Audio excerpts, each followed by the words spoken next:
Sam McKenney here with the Wildcat Golf Academy. Today what I want to talk to you about is wedge control, wedge distance control. And what we want to do is we want to think about changing only one variable.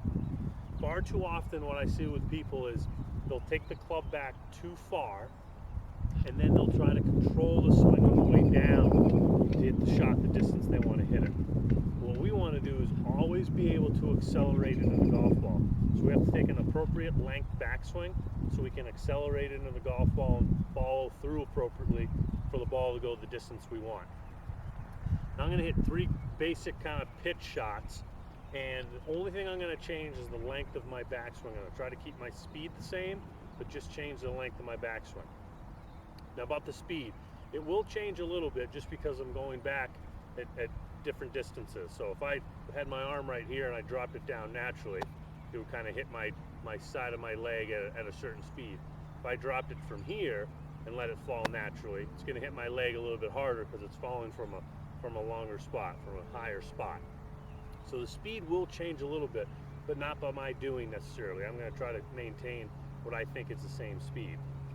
And what I mean by this is I'm going to get my setup and I'm going to try to take my arm just short of parallel for one swing, parallel for another swing, and just past parallel for my third swing, and I'll come through and I'll have the same type of finish. And for me it's going to be something like a 40, 50, 60 yard shot. So the first swing would be about a 40 yard shot, second swing would be 50 yards, third swing would be about 60 yards. Okay? And so the key is that I'm only changing one variable. I'm just taking the club back at a different length, but then coming through the same speed. And it's a lot easier to change one variable than two variables. So this is what it would look like.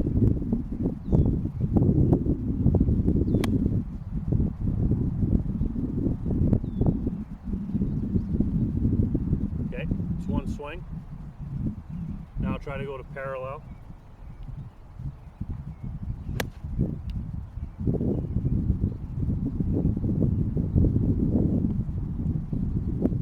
Now I'm going to go just past parallel with my left arm relative to the ground.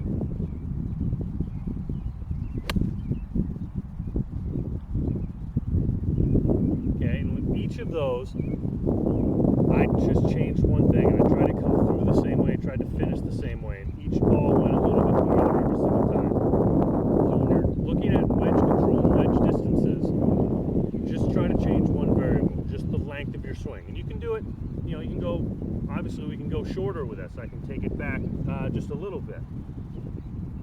And I'm going to come through. Okay? My fall through is just about the same. The thing that will change is the longer I go back, I'll have a little bit more momentum. My fall through will be a little bit longer, but again, I'm not trying to make that change. It's just more the momentum and the speed that's creating that difference.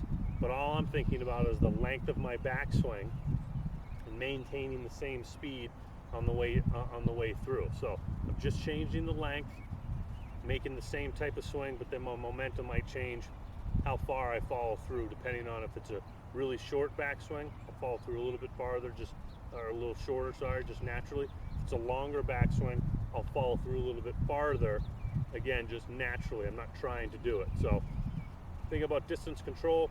Figure out your distances with various length backswings, and that'll help you get your distances down with your wedges.